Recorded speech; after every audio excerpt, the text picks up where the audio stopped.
Omukazi omulungi omulabira kuki? Nga Nabatanzi. Eriisa eryo. Okay, Kalanjako.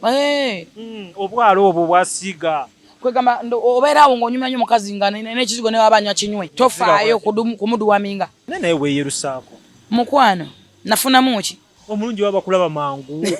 Langi nga yonna. Ani yagamba nti omulungi alina kubeera mweru? Gw'omanyi omukazi omulungi nga nze ali ku nakyo nga mudimu w'omu.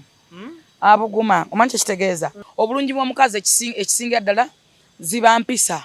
Ekyokubiri kati essaawa ya leero obulungi bw'omukazi kubaamu n'akasente. Alright, nze Lujja omulungi atulaba. Ndi ne full figure mukwano gwange muganda wange gwe tujja tugatta ensonga wano ne wali biba bitambula tujja ne tubitematema mu mbeera mu version gy'oba bifuniddemu bwe tuwe tufaananye mu lunaku nga bwe luba lutambudde. So full figure ogamba otya leero? Ndi bulungi mugeremu oba endala. Kulaba akasukeeko kitiibwa kya Mukama. Akaviri keeko alhamdulillah. Sente mmeka ku mutwe? Nyingi. Abasinga bebbeeyi bamanyi byakulya. Osobozi mugamba nanyiga bbeeyi ya dola.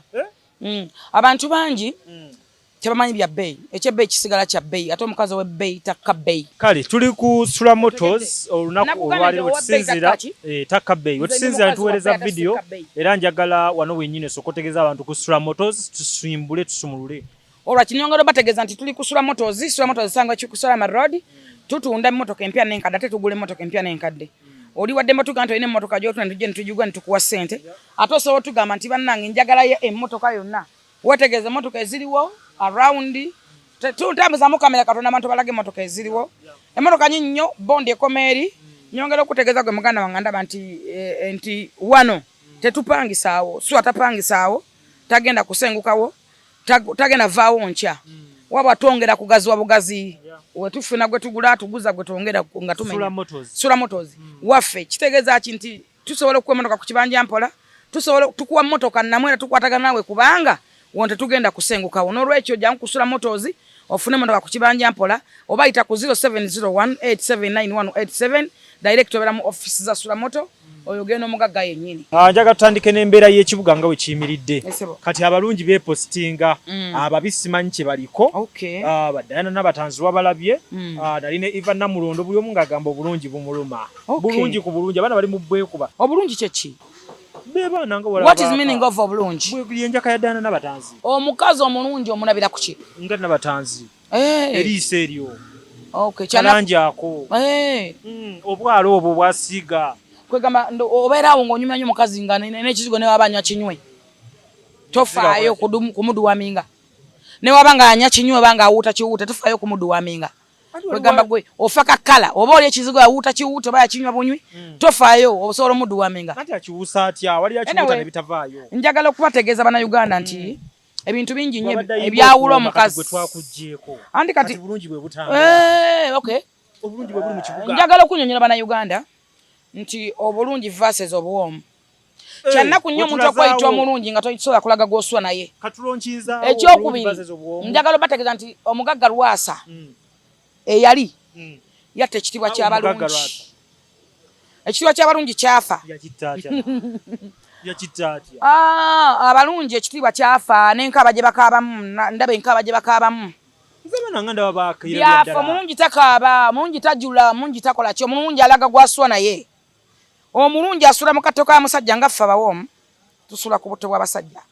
Naye abaana beemulisiza mu kibuga wano jjano. Nanti ne weemulisa ng'ekizigo wakinywa naye nga osula wekka. Toyina ky'oŋŋamba ku bulungi bwo n'obuwoomu. Gwe omukazi omuwasaako ki? Nze byonna. Obulungi bw'omukazi kye ki? Saagalako haafu byonna mbyagala nga kitegeeza nti anyway oyinza okuba tofunangako ku bakkojja oba tewabuulirirwako. Obulungi bw'omukazi ekisingira ddala ziba mpisa. Ekyokubiri kati essaawa ya leero obulungi bw'omukazi kubaamu n'akasente. Ng'olinamu ssente. Bwe bulungi bw'omukyala baamu n'akasente. Endowooza bwe kugamba omukazi naggambye omukazi ow'ebbeeyi takka bbeeyi. Oleka onkootinga bubi. Ow'ebbeeyi takka bbeeyi. Nze ndi wa bbeeyi. Full figure ndi wa bbeeyi. Nze nano munneetegereza. Ekyebbeeyi kisigala kya bbeeyi olaba kye banoga nti kino kya bbeeyi. Ow'ebbeeyi asigala wa bbeeyi. Kati wemanga wa bbeeyi ng'ate nina ebirungo nga ndi muwoomu. Kiyitirira. Abalungi obalaba otya? Naye kati gwe munnange obulungi bwo noba wanywa ekizigo kyo tampeko namba duwaminga mukazi wondeka. Abalungi batuleke oba basigere nga abalungi abalungi mutuleke n'obulungi wamwe nga musula mwekka. Nze okungamba nti oli mulungi nga tolaga nga nagwo osula naye nga nakugamba konti owange bakusanga mu loogi bakutwala mu nzikiza tolina kyongamba munnange. Kati abalungi maginenti babeerako abantu bangi layinaapu. Endowooza yeekulimba. Lwaki alaganze singa yali mulungi nnyo era singa waliwo yali amufiirako n'amugja ku lujja. Ye obulungi bw'omukyala kyeki? Obulungi bw'omukyala ziba mpisa. Lwaki bw'ofuna mukazi ng'agambye ndi mulungi? Simulinaako buzibu kubanga nange ndi mulungi. Nakyo kitutte kati. Naye njagala okwawulira obulungi n'obuwoomu. Obuwoomu bwasukka. Era n'emmere ogiryako biwoomu. Tolya bulungi bwa mmere. Lw'olisanga omukazi afumbye amatooke nga tegaboomu ligenda kutya ensi eno nenga ttooke. Lwaki onoonya liri eriboobedde? Lwaki onoonya lya maama wo? Yes. Wetuteekawo layini y'abalungi n'abawoomu kyoba abasajja bagenda wakusinga. Era batwala bawoomu. Ffe bafumbo. Abalungi tebakola ki? Tebafumbira mbaza n'amaaso buli omu akwabulako kyayagadde n'aleka abo. So kati abaana tobalemesa okuvaayo abalungi abalala. Sinna balemesa abalungi anaabagambe baveeyo. Baliwa ye. Obulungi kye kibabulya. Watuyingira Desema naye abaana kati obulungi obulaba butimba. Obulungi obw'okumala okwekuuta munnaye sigenda kwekaka. Osanga omuntu ng'akutte ekikuuta ekibinja ng'akikuuta ngalo zino. Ng'okuuta engalo zino. Naye weeyerusaako. Mukwano nafunamu ki? Mulimu ebirabo. Omanye ebizibu enasisinkanayo. Omulungi waba kulaba mangu. Langi nga yonna. Ani yagamba nti omulungi alina kubeera mweru? Mulina bad mind. Ani yagamba nti omulungi alina kuba mweru? Anti ayakanga ttaala. Omusajja ayimba nti ndiyaddeko ng'omubi omweru. Oli mweru mubi. Obadde ki muganda wange? Tone jali omweru. Allahu akbar. Lwoli mugwako litya nnono. Olidduka n'okudduka. Abaati oyo. Olinga gamba nti namagoyi mu Zibadde zikimanyi gye bali. Ndeka mukwano. Be basinga n'obungi. Ffe tuli ba chocolate. Kalako keeko. Black is beauty. Black is beauty. Tuli ba Afrika. Kati lwaki onkaka embeera? Okyuse langi. No. Ye waliko ki ng'okyusa langi luli emabi? Nali mulwadde yali mbeera. Nali mulwadde. Nali mulwadde nawona. Wafuna kala mmeka? Mukenda. Gazonna ziri kugwa omuntu omu. N'entoba n'enyinyogoga. Nga ne wenne baseraama ebeerawo. Abaana bagamba mbugwa wakozesa bya layisi naye bo bakozesa bya bbeeyi. Nkolimira okweyerusa. Nkolimira okweyerusa nkiddamu. Naye okweyerusa kwa bbeeyi. Nze nkolimira okweyerusa oba kwa bbeeyi saagala kumanya. Singa kwa bbeeyi singa gatukula. Naye terimu omuntu teri yeyerusa. Ne bw'okakuuta ng'okeera kafumba. Ndeka. Naye wali abaana abakivuga ssebo ne mukwano n'obeera mu kyuma. Awo Katonda yatonda watya? Bannaye ye ekyesigaliza. Kati ekizigo ne woonya kinywe ng'onywa tampeko nnamba buli wiiki. Ng'owuuta buwuusi ng'anywa obuugi. Tekeeruka okibuuza nga bad black. Yakyuka. Mukwano ogamba nga bad black nti nkuna ne bw'okookya mu muliro.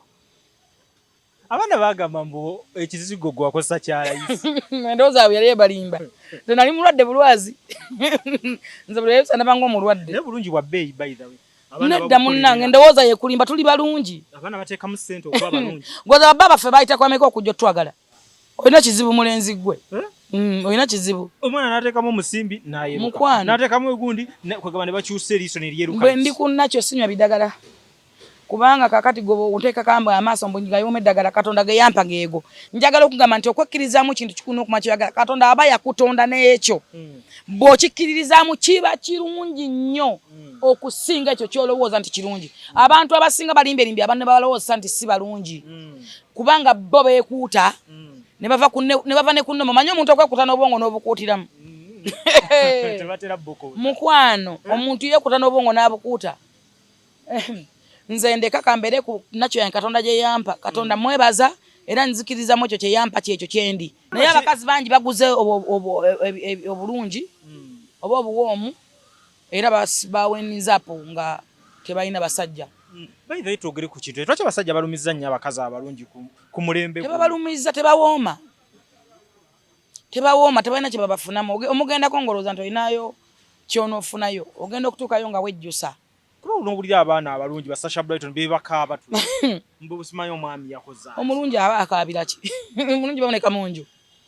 Otegeererawo nti si mulungi. obulungi bw'omukazi buliwa eyo wesigalize omuwaka obulungi bw'omukazi kyeki buli ali eyo nkubuuza nti obulungi bw'omukazi buliwa era obulungi bw'omukazi kyeki buli muntu kwata ekibuuzo kyo weterewo ansa bw'ojja gifuna wekka obulungi bw'omukazi ye Diana Nabatanzi ye Angel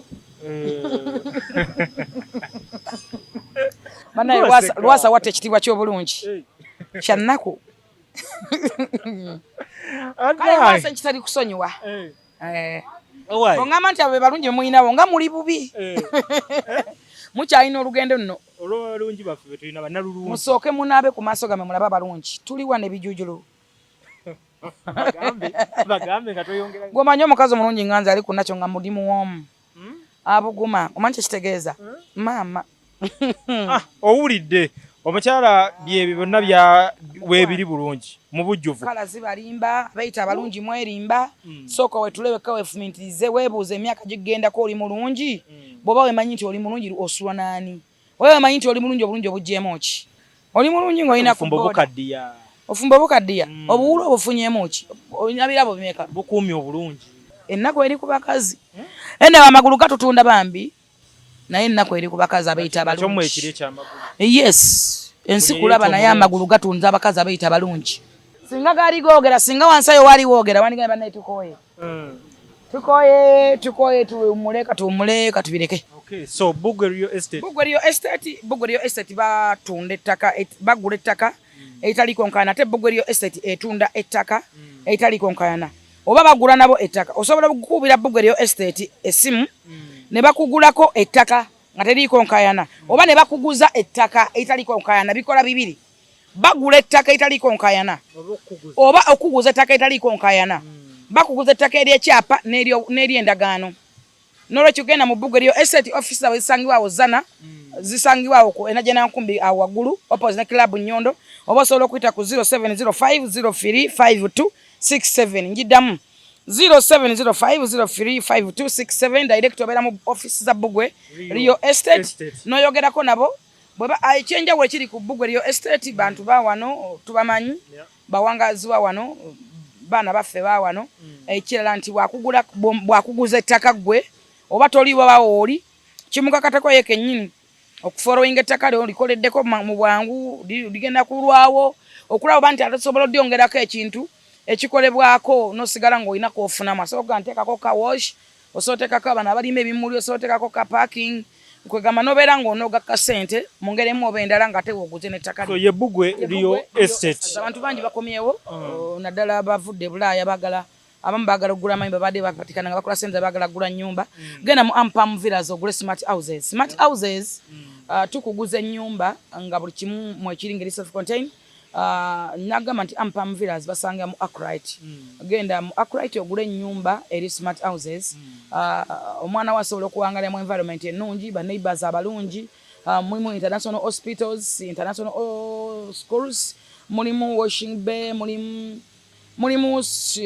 supermarkets mulimu gyms mulimu ebisaawe bya volleyball tennis kwegamba bw'ogula mu Ampam Villas security esigala ya mugagga ya gulugula osobola ogenda n'ogulayo poloti oba n'ogulayo ennyumba bw'ogula mu Ampam Villas ekyenjawulo ekiriyo nti amazzi gayo gabeera standby amasannyalaze gali standby ate byonna bibeera ku sayidi ya mugagga gwe genda ogule mu Ampam Villas ebyobulamu obireke nkujjukiza okugamba nti Ampam Villas yokka yeyina White House okugenda kuba yes White House yegenda kuba ng'etuulako ennyonyi ekirala njagala okutegeeza bannayuganda nti waliwo ekiri mu ggwanga ng'ennaku z'omwezi 10 December Mega Business Bootcamp 2022 nga omwami Chris Rule yakikuttemu n'abasajja ab'amaanyi bonna mu business kuliko Chris Rule kuliko Sheikh Muhammad Sekadde kuliko Ivana Nangendo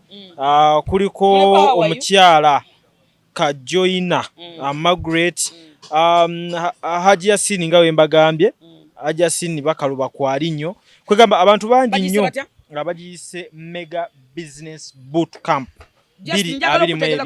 twogera ku business only Haji Yasini bakaluba naye kunama si byakwekwatayo si byakwefungula muganda wange jangu otegere business jangu omanye sente zo zongerako otya oba okulakulana mu business abantu bangi tulina sente naye ziri mu banka zitudde business evete ku mutenda guno ndida ku mulala tulina sente mu bank sizitudde abantu abala mulina plans nyingi naye temayina muti okuliskinga ogenda mu bank ofuna loan ku nyingi eriwo entuufu nedda bakuba plan bangi nnyo abantu abaavu bangi nnyo baba ne plan nga tentuufu nga nnungi yes some peoples abamu si bonna yes era abagagga abasinga bakolera mu plan z'abaavu ojo kigenderere oli agenda kumakya nakuba plan awo nga ntuufu yandibaddeeko naye nga talina sente kikola ki njagala okutegeeza muganda nge kizibu nnyo okugamba omuntu nti ndi mugezi lwa bwavu aba amagezi gano tegasobola kugaggawaza si kyakufumitiza n'olwekyo muganda nge jangu mu business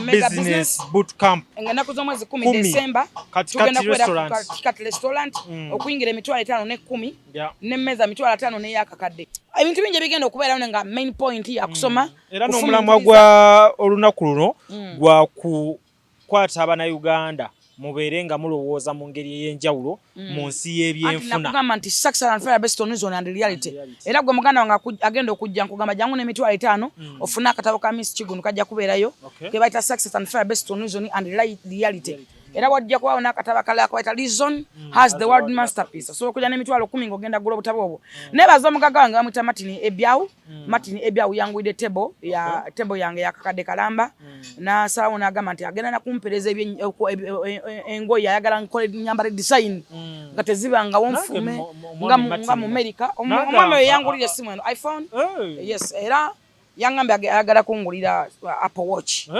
there are many people bayamba musajja mulungi nnyo so Uncle Martin God bless you nkwagaza birungi byokka mukama akume we bale kungulira table nze yansasudde table yange gye ngenda okutuulako nange njatuula n'asasudwa n'ebyokunywa byonna nangaje nifakyo oyagala okunywa no mugambe mugamba Uncle Martin ntuule ku table ya full figure musabe bambi nsaba nange ntuule ku table ya full figure musabe n'onyuma nganze yangambye ayagala nyambale dress nyina y'obukooti wange nsundike dress eve mu America si bubi nnyo yange njagala nsindika dress ofulume omuntu agambe nti ayo no full figure so Martin tukwebaza nze nkwebaza olw'ekintu kimu abantu abasinga bagaba ssente zokka naye omuntu wavayo n'akuwa ebintu eby'amagezi n'agamba nti era yangambe namugamba luli njagala genda mu kivuluyo akyani teyansasulira naye kino yakisasudde simanyi nga tamaze nakuneebuzaako nanga nfa njagala ogende oyuge omusomo ogwo nangamba misomo ogwo ofunayo bapartners ofunayo emikwano emipya bafriends babeerayo abantu ab'enjawulo n'okyusa ku mikwano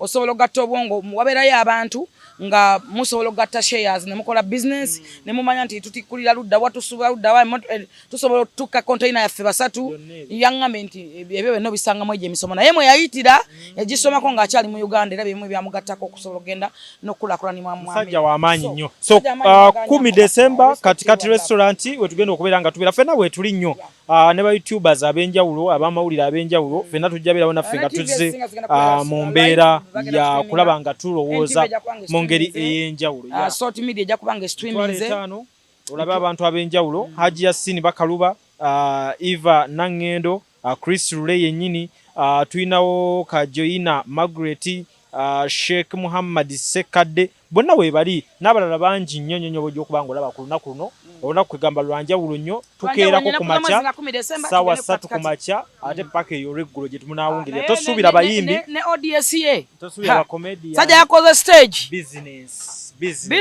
sense wali ba big man ba big mama big girls bonna tujje tukiringeko nabo tulabe bulamu ebubeera nesta turakiziyitiridde ku mulundi guno anti music taliba kyalina music yasigala na bajoze Chameleone ba David Lutalo ba Bebe Cool basajja balina music ba Bobby Wine Bobby tebakyamukiza kuyimba naye nga era olaba nti wabatadde katadde kaba kanyuma olaba mentors za Bobby Wine buli kyoyogera mu stand kigwa stand kati nze njogeza reality kati bano lwamaze ne batolimba ne Chris Evans what is it singa ate no baswadde ne batalubuta ndoza basomye embeere yabadde no banirinzeko ne baswala ne mukwano kakana embeere lwabadde ne badduka sala pulesa bino mbikusinze myaka agenda menjiko ku jijo lwakubanyirira bunyirizi music yagwa totally kyanna kunyera omuntu ali acha promoting omwana omuntu weta mu music onkwasa nako ne buli ekirimu Chris Evans kabakabadi Chris Evans yesaba kabi ye president wa bakabi kati yawadde oliteeke yangamba jabalaga bakuba enyondo yabalagawo enyondo mwenda gwe Kintu nga tukivuga. President w'abakabi oyo. So bafulumiza oluyimbo olupya. So saagala byogerako kubanga obubadi omuntu wakola music ono ogamba ensinti oli muwoomu. Kawomera. Kati ate ogamba oli mukaba kawomera akaba. Ani akugambye? Ate nga gwe president w'abawoomu. President abiganye Sasha. Mukwano baby mbiganye. Muve mu bubadi mukole music. By the way nsayagala music tayagala akabadi. Bonokola music omulungi. Music omulungi yetunda yekka. Nze ndabanye David Twalo mbeera nga music wagudde ku simu yange tutututu. Abana nga musaze ogenda mu nyumba nga abana bamusaze ddanga jali. Winnie music nga abana bamusaze spicy. Abana kati nze nnaka kayimba ko mwana akanyumira. Ntindi mu mbejja kyawuka muko. Bwenjagala mitala mutuntu. Oh! Ha! Nga 13 Januari. Tolabanga siyimuka. Ngenda mu spice. Sijja kwawe. Baby. Nego bana yakuba oluyimba lwa. Otera muntu mira. Saga bamunyumize. Spice Diana. Tisire jula. Hey! Fere abatalire jula mugenda kutula bakwolo. Abawo mu verses abalungi. Abawo mu verses abawo. Abalungi badigidira kwako abawo munamwe kwako. Kaliwa. Balungi wa. Abawo mutetulire jula. Temuli ba bulijjo. Atatuli ba bulijjo. Abantu bategeze Spice Diana ajja mu concert. Ngenda kuzo mwezi 13 nakugamba genda Lugogo Cricket Oval olabe kitabanga mu ggwanga Uganda. Ndoza mwategedde kulabo ya Diamond Platinum yagimaze naye. Anytime egenda kubanga landinga. Tusubira abayimbi bangi guest surprise artist naye nga focusing ku Spice wo. Amujukira nti Spice yazakyusa ebintu bingi. Yakyusa ko ku Freedom Star nakyusa stage natekawo embeere endala. Era nsingamba what? Kino ngalo kibanga wano. Kati wenjogera ku Cricket Oval va mu bino bye baddola ba. Jangola bechipia. Jangola botogera kubayimbi lwaki sogera kubana. Era jangola be lwaki bamukuba. Batya bamukuba. Lwaki akubwa. Ebyo bimu lwaki akubwa. Olwokuba wa maani. Wa ina kola bone Diamond Platinum babayimbi babana bakuleke. Bana akoleka bajja kwachi bana akologa. Bakulogata naye bakolemwa Star Girl. Naye 13 January basobola kuzikiza basasude bali mukulekana. Anayenga 13 tugenda kubanga tugenda mu Cricket Oval kulaba Spice Diana the Star Girl. First of all kali down to earth ate kantu kala mbambi kali ambo kagaliza abantu kafaye eri abantu nga ne wankubade nti mukaletedde biwundu ku mutima kabadde kakola tekefa akoko kagezaako okulaba nti kagazia kuba banne bako basobole naye mukaletedde amabwa ku mutima bambi anyway mungeremu obenda sagala gendayo akyagukuba atagwina first of all music Spice amwina amala aina music amala bwe ziba nyimba jazikuwa mu bulambalamba bwe kuba kwambala oyo esimunyumi yako mu byo kwambala ayambala nga star atambula nga star muvembala bemwe gama mu ba Bianca simanyi ba Beyonce jangola be Spice Diana omwana kwa Spice January togere meza zigenda kubeera otebonga zijude wine sweet wines atenga ziliko spices anti yes spice akana ka spice Shiba Kalungi ali live omwavu wa kufojja kukiraba temubotoka munnange ne Shiba naye ajja ku Kampala Serena Hotel yes atagenda kubeera we naku 2 namba nga akuba bwatalebere olabe enkya oba omulabere n'omweyongeza enkeera so tugende tuwagire Shiba Kalungi kubanga ne music amwina music amuyimbi amwina Shiba Kalungi omanyi Spice yankwata nyanyumira nnyo nako kasusa music kabikoze byonna so Shiba agenda kubeerayo kwa kuki nga mwenda ne 10 ku Kampala Serena Hotel atenga omutestesi ye Keti Promotions bwenjogera ku mutestesi oba otegede kyenjogeddeko quality not quantity not what quantity kati genda ku Keti Promotions bwoba tolabye Shiba genda olabe Keti enteekateeka zanto bibiri bwoba tolabye Shiba nga gwomanyi nti Shiba kale tomutegedde bulungi genda olabe Keti Events and Beyond bas olabe kikyateekateeka olabe byaffe byazaakola ku bayimbi abalala webale nnyo nanyumyanga naawe oyo gwe bayita Keti Promotions kale ate bamukyusa namamuta Keti what Keti Events and Beyond omanyi lwaki byonna yabimala mu nsebo y'okutegeka n'obino ate mubiri mbuddoyidoyi ate engoye zaagudde mu nva ate emiziralo gyavuddeko naye Spice yatisse sawundi Kampala yandiwogoka ebizimbe Spice yatisse sawundi yagambye ensaba okulula mpya so bingi nnyo bikyatambula naye tugenda kubanga tukomaana olw'embeera y'obudde ekyuseemu ate nga n'omwana Hadija Kigozi omwana wo wa ku mugugu oyita naye mu kasawo so naye tulina okuba nga tumuleka side awo babeere nga bagatta ebigambo biveeyo bulungi. Kyova mulaba ali ku nakyo naye agwa mu Black Beauty ya Adija alina ekifuba kino bw'oli kyetegereza tolisigala kyekimu. Omuntu omuwa omutabula omulabi akireeta wano tukirabe tasobola kikulaga omuwa omutabula munnange kyokka omwana Adija omuwa omutabula oyo omwana agwa wuwo yawula abalungi n'abawoomu abawoomu versus abalungi. Lwaki abeeyita abalungi muli mayumba mwekka? Lwaki mukaaba mwekka? Ye mukaabira kinga muli balungi nga tiraako prima agwawa owa just mumbeera nga kati n'omwami yakkiriza n'addayo gyali agwawa. Simanyi bwagwa nakugambye omuntu awuuta ekizigo nga yeetagadde wamingi kubanga y'ensonga Kyova tateredde wamu. Singa ateredde wamu sisuubira nti wagwa mu bawoomu. Omusajja asobola okuddeewo omuntu yeetagadde wamingi. Muganda wange wabeerawo ne Jodda nga Jodda yeeyo nga ne Jodda yeeremererwa nga talina anaagamba ki. Amannya gange nze Nsuuga Mustafa nkola ne Alihira Holdings. Kakati nannyini nnyumba eno yeesiimye nnyo lwa nsonga nti eno biodigester era emigaso gyayo egigirimu gyagenda ofuna. Ekisooka tagenda keera lunaku agambe nti bannange septic yajjudde nti nno ajja aleeta ekimotoka ate kimuggyako ssente ng'olwedde yagizimba. So biodigester tegenda keera ku makya nti ejjudde. So nawe nkityo ogwo omugaso gwe gusinga kubanga eri gundi yaffe twagikolanga naye ate era still ng'ejja n'ekulya lwa nsonga nti ebeera etuuka n'ejjula so etuuka ng'esigala ekulya wadde ng'ate wagiteekamu ssente yo nnyingi. Ekyokulala nti beauty ye egenda vaayo eya compound nti nno pavers zigenda kuva eri engulu yonna gye mulengera paka eno amazzi era gagenda draininga gano ag'enkuba nga gagenda mu kaala akali ebbali awo nti nno beauty y'olujja egenda vaayo bulungi nnyo. Newe manjagala simbawo muddo kisoboka. N'oba oyagala simbawo muddo ogwo kubanga kati singa owa kamera waffe akulaga nti nno system ogira nti eri wansi fuuti bbiri kweno level kwe tuyimiridde wansi fuuti nga bbiri. So omuddo kagube gulina emirandira gitya guba gujja mmera. Yes bannange tetukolera bagagga bokka ate era tetusijja bayita baavu omuntu wa wansi omufuna mpola ffenna gye tuggwa nange ndi mufuna mpola.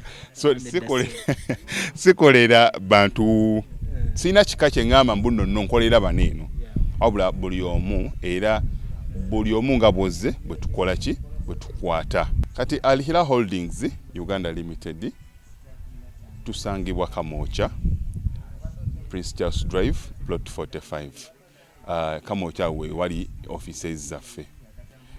Tuyina namba z'amasimu esooka ya Airtel 07017669992 neya MTN 0789224230. Abasinga batumanyira mu biodigester kuba bwe tuvudde nnyo mu kamera naye nga abaklanti baffe abapya n'abakadde bagenze bakitegeera nti no ne general construction yenna mwetuli.